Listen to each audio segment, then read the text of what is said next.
E hoje nós vamos aqui abordar um tema que eu acho muito importante, até não somente para que se evite a separação, né, hoje em dia o divórcio, né, mas que as pessoas assim, elas consigam trabalhar com a sua própria insatisfação e não cometam erros, né, no futuro. Nós vamos falar sobre terapia de casais.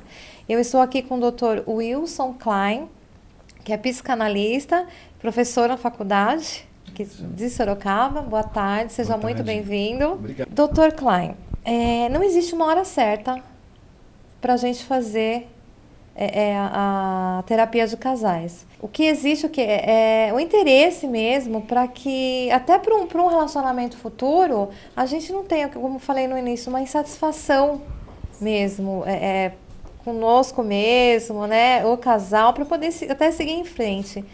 É isso mesmo? Eu acho que o motivador de qualquer procura por uma terapia de casais é justamente essa insatisfação que você se referiu, né?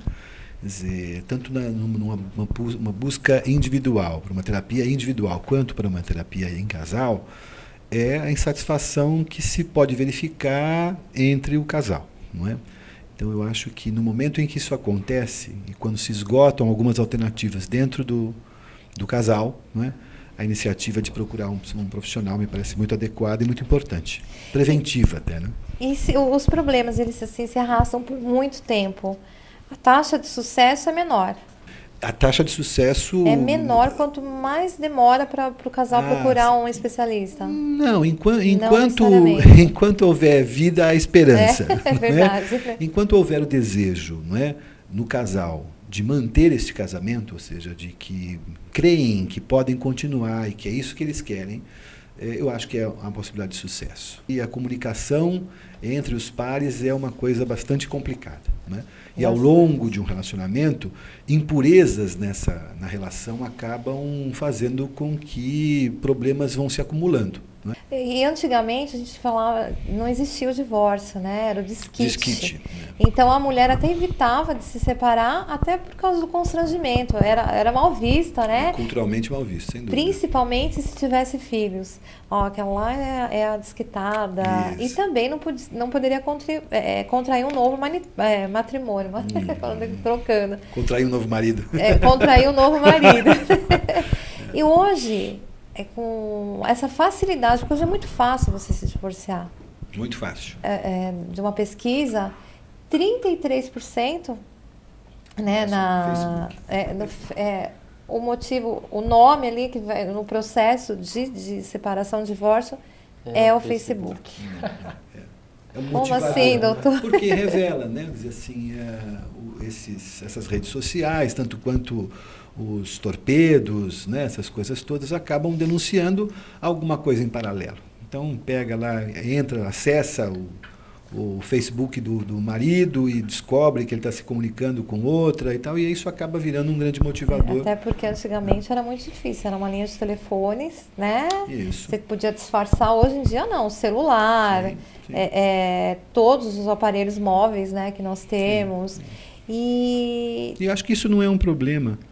Né? Eu não acho que isso seja um problema, pelo contrário. Usada da forma certa, tudo é problema quando você usa da forma errada. Você usa mal, sem dúvida. Né? Então, quando os casais procuram o senhor, eles admitem que eles traem? Quem perdoa mais fácil? A mulher também, né? Porque para o homem, né, a traição é imperdoável. Eu não tenho a experiência do escritório do advogado.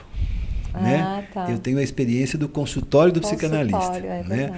Então, lá no Psicologia no Cotidiano, que é o nosso espaço, né, onde a gente tem lá um grupo de profissionais que trabalham tanto com psicoterapia individual, quanto a de casais e outros colegas, há uma, digamos assim, uma procura de casais, são aqueles que percebem um problema, né, e aí procuram e tentam solucionar, quanto aqueles que já caíram nessas malhas, né, quer dizer, já descobriu e tal, e alguém retrocedeu, disse, não, eu me enganei, não é nada disso, e aí tenta recuperar o casamento pela via da psicoterapia, né?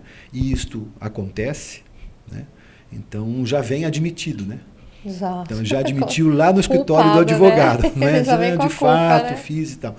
E aí isso, né, é passível ou não de compreensão. né? Ou não. Passível ou não de compreensão, porque é a outra parte que vai, de alguma maneira, dizer, bom, então tá bom, eu aceito, eu não aceito, né, continuar com você, apesar disso ter acontecido e tudo mais, né?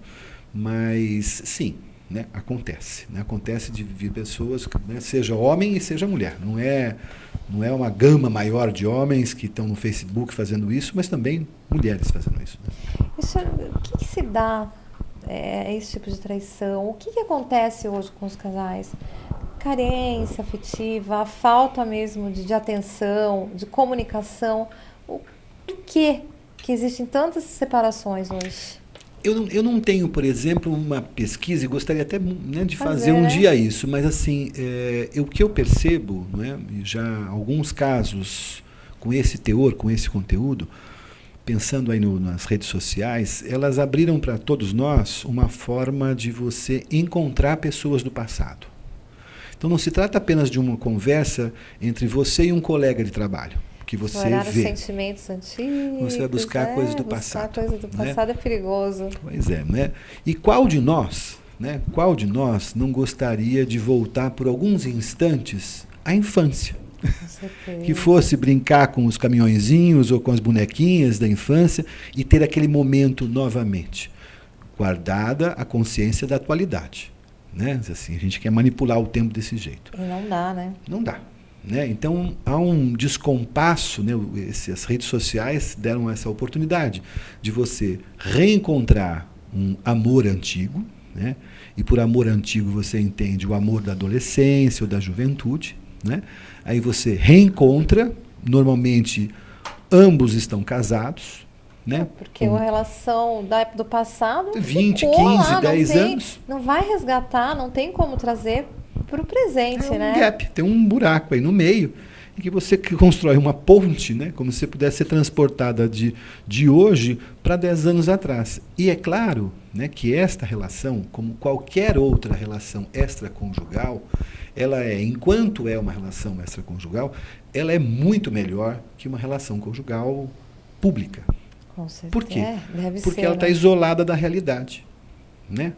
Qual casal, né, qual relacionamento paralelo, né, onde o casal discute as contas que tem que pagar, discute a falta de dinheiro, se preocupa quem é que vai ao supermercado comprar as compras. Qual casal extraconjugal que discute isso? Não, o encontro é no motel, o encontro é num local gostoso, um jantar. Desprovido de qualquer preocupação, nada. É só prazer. Agora, uma coisa que é bastante interessante são as psicoterapias infantis que decorrem, né, dos casamentos desfeitos ou dos casamentos em conflito. Né?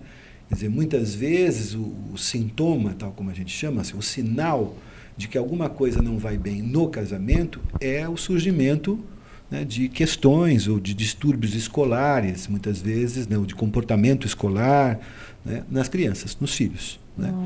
Porque justamente, né, o casal é absorvido, né, ele é subtraído da sua vida cotidiana para os seus problemas e, consequentemente, a criança sobra nessa história. Deixa a criança em segundo plano. Primeiro a minha satisfação pessoal, depois essa criaturinha que eu coloquei no mundo. Sem dúvida. Né? E o perigo começa a vir ainda mais quando até as crianças começam a perceber, quando a família começa a perceber que quem está de fora começa a dar mais valor na pessoa do que quem é da família. Sem dúvida. Por exemplo, gente de fora começa a elogiar a mulher, amigas elogiam, todo mundo que você chega perto está elogiando, uma boa pessoa, não sei o quê, e o marido não dá valor.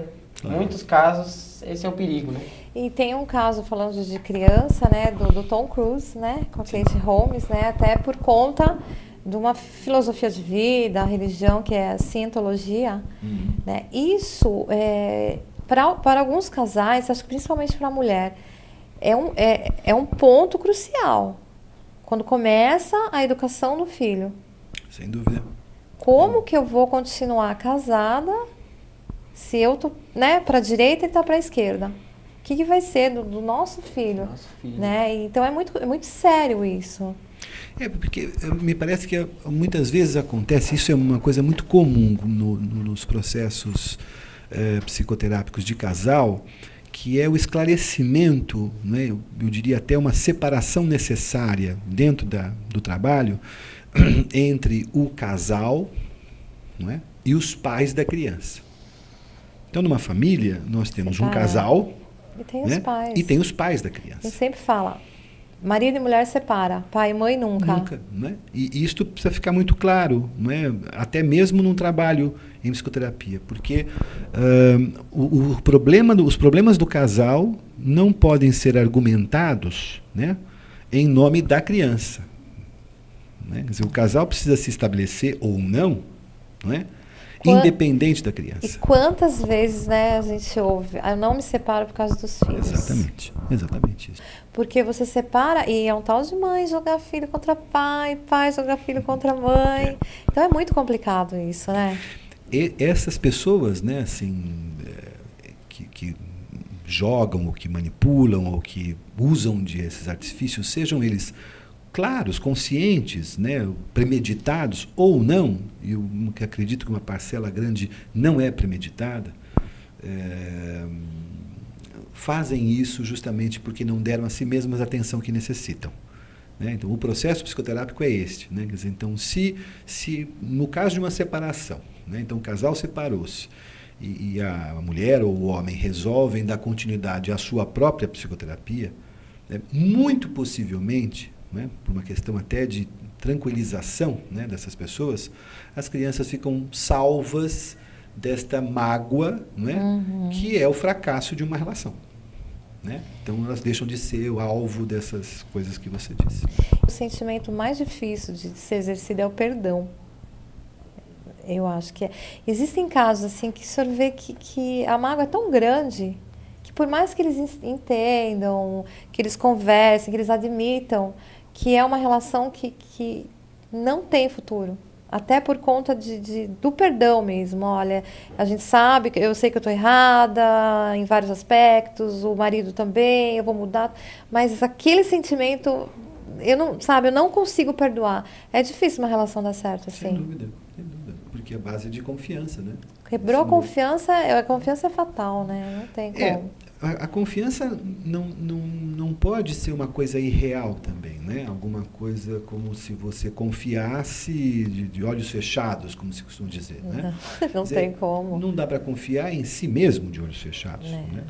Às vezes tenho reações, né? Você deve ter reações que você fala, nossa, por que eu fiz isso? É verdade. Então eu me traí, não é? Se eu fiz alguma coisa que esperava isso de mim mesmo, esperava né? isso de mim mesmo, por que eu preciso esperar não ter controlado o comportamento do outro? Né? Então, Clay, para nós encerrarmos, sintomas. Olha, quem está nos assistindo? Sinais. Devo procurar o Dr. Clay quando? Não precisa procurar o Dr. Clay, né? Pode procurar uma ajuda, né? Mas eu penso que é aquilo que nós conversávamos no começo, né?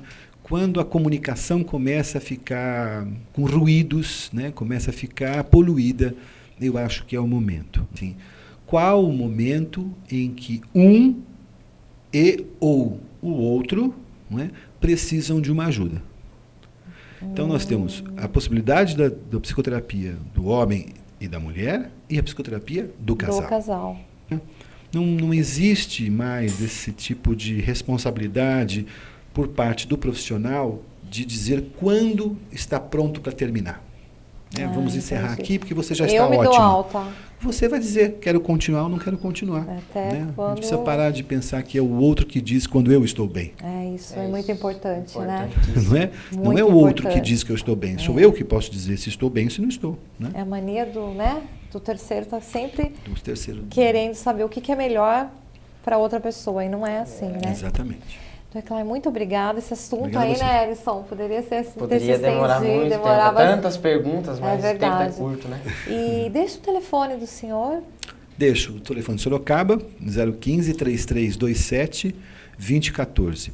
Tem um site também, que eu acho que é uma forma legal de poder acessar, www.psicologianocotidiano.com.br. Esse é o nosso espaço lá, de vários profissionais. O site é uma forma de acessar esses assuntos, são textos, são palestras, são coisas que acontecem lá em Sorocaba, e que eu acho que é uma forma das pessoas se aproximarem disso. Muito obrigada mais uma vez.